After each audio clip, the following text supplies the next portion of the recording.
Hey, it's Dennis from Cross Digital and CrossDig.com with your weekly Pep Talk. Go! Came across this article the other day written by Matthew Ingram. It was entitled Promiscuous Media, News Needs to Go Where the People Are, Not the Other Way Around. The gist of the story basically is what he's saying is growing media businesses like BuzzFeed, Now This News, Fusion, they're creating content for third-party platforms, not just their own websites. Matthew argues that the future of news is delivering content to where people are, not waiting on people to come to you. For example, as he points out in the article, BuzzFeed recently announced is hiring 20 people who will create content only for other apps and services, not BuzzFeed's website. Now This News is inserting news updates into a variety of apps like Snapchat and Vine and Instagram. They're taking the news to where the people are, not waiting for the people to come to them, which reminded me of some conversations that I had years ago. I'll never forget one of my former bosses one time where we were talking about Facebook back in the day when Facebook was still growing and intriguing to a lot of people.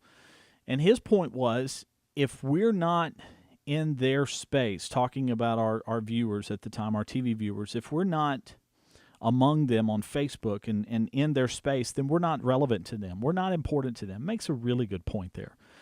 If you want to be relevant in the lives of your customers, whoever the people are that you're trying to sell to, that you're trying to interact with, the people that are important to you in your life, if you're not at least trying to be amongst them, then why would they want to come be amongst you? What is so attractive about you that would draw them away from places they're comfortable to come to you? In this society, people are very comfortable with going and meeting, in a sense, in a third-party area like a Facebook or an Instagram or a Vine or Snapchat or whatever.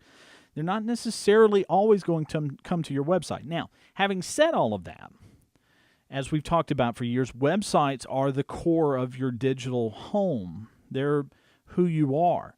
But that doesn't mean you can't go out and branch out and try to be amongst people. I mean, think about trade shows. You don't sit down and say, this trade show booth at a trade show is my digital home or my brick and mortar home for your business. It's an extension of that. You've taken your business and temporarily, or at least to some degree, put in a place where the people are. You go to the trade show because you know thousands of people are going to be there. It's not necessarily where you list on your tax form as the location of your business.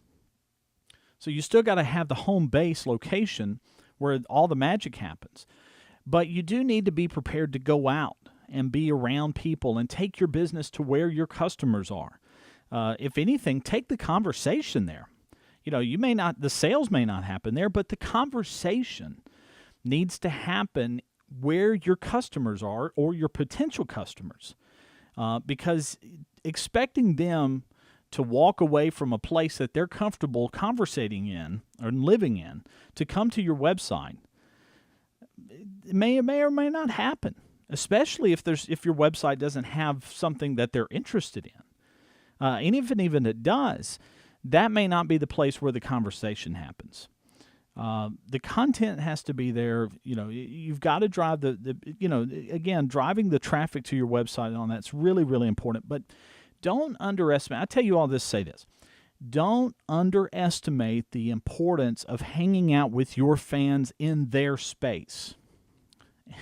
Meet them halfway, or at least try to be among them and start a conversation. Now, you can start the introductory conversation and then move back to your home base to have more detailed conversations. Think of it like this in webinars. Let's say you signed up to hear more about Social Security, and so you walk into this free seminar and you sit down for an hour and you learn about all the basics about Social Security, and then the investment and services advisor that talks about that, at the end, he encourages people that want to learn more to sign up for a free consultation. Okay, you've just started the conversation in a very public place that people are comfortable with. They may not have initially, if you'd send an email to all of them and say, come to my office and we'll talk about Social Security, they may not have trusted you. But you met them in a public place in a place they were comfortable, maybe at somewhere where they have seminars in their office. So you've went to their office, had this free workshop. Now they're comfortable with you. They know who you are. You've earned some trust a little bit, and now you can get that one-on-one opportunity to possibly make a sale down the road. It's some basic sales techniques, but applied in the digital point. And as Matthew talked about with news, a lot of news businesses have stuck with this idea that we're only going to produce content that's going to be on our website and nowhere else. And that really can, if anything, can shut you off from potential people coming to your website. You've got to be prepared to produce content on platforms where people live. A great opportunity there. I wanted to make sure you'd seen that. It could, in the end, be the real difference between success and failure. And I want you to succeed. Have a great day. I'm Dennis Washington from Cross Digital and CrossDig.com. Go!